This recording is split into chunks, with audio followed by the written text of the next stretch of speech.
Telangana is number 1 rising Telangana అని రేవంత్ రెడ్డి గారు ఏ ముహూర్తాన్ని చెప్పారో కానీ తెలంగాణ ఈ రోజు అన్ని రాష్ట్రాల కంటే ఈ రోజు నంబర్ 1 పొజిషన్ లో ఉంది. ఎందులో ఉంది? నిరుద్యోగంలో. నిరుద్యోగుల శాతం ఎక్కువ ఉన్న ఏకైక రాష్ట్రం నంబర్ 1 రాష్ట్రం తెలంగాణ. తెలంగాణ నిరుద్యోగుల వల్ల ఈ రోజు నంబర్ 1 పొజిషన్ లో ఉంది. ఈ క్రెడిట్ అంతా కేవలం one and only Revanth Reddy గారికే దక్కుతుంది. రేవంత్ రెడ్డి గారు సూపర్. మీరు అసలు రైజింగ్ తెలంగాణ 2047లో తెస్తా అన్నారు కానీ అసలు 2026లోనే తీసుకొచ్చారు. మీరు సూపర్, అసలు సూపర్, చాలా గ్రేటు. మీరు 10 సంవత్సరాలు కాదు, 20 సంవత్సరాలు కాదు, అసలు మీరు బతుకున్నన్ని రోజులు మీరే ముఖ్యమంత్రి అవుతారు. పోండి, ఇక చెప్తున్నాం కదా, మీరే ముఖ్యమంత్రి. ఎందుకంటే ఈరోజు తెలంగాణ నంబర్ 1 పొజిషన్లో ఉంది నిరుద్యోగుల వల్ల.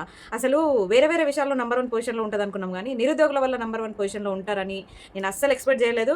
కానీ ఇన్ని రోజులు మేము చెప్తే ఎవరు నమ్మలేదు. ఇప్పుడు సర్వేలు ఆఖరికి అందరు కూడా చెప్తున్నారు. కేవలం నిరుద్యోగుల వల్ల ఈరోజు తెలంగాణ నంబర్ 1 పొజిషన్లో రైజింగ్ తెలంగాణగా పేరొందింది కేవలం రేవంత్ రెడ్డి గారి వల్లనే ఈ క్రెడిట్ అంతా. కాబట్టి రేవంత్ రెడ్డి గారికి సప్పట్లు కొట్టురు అందరూ.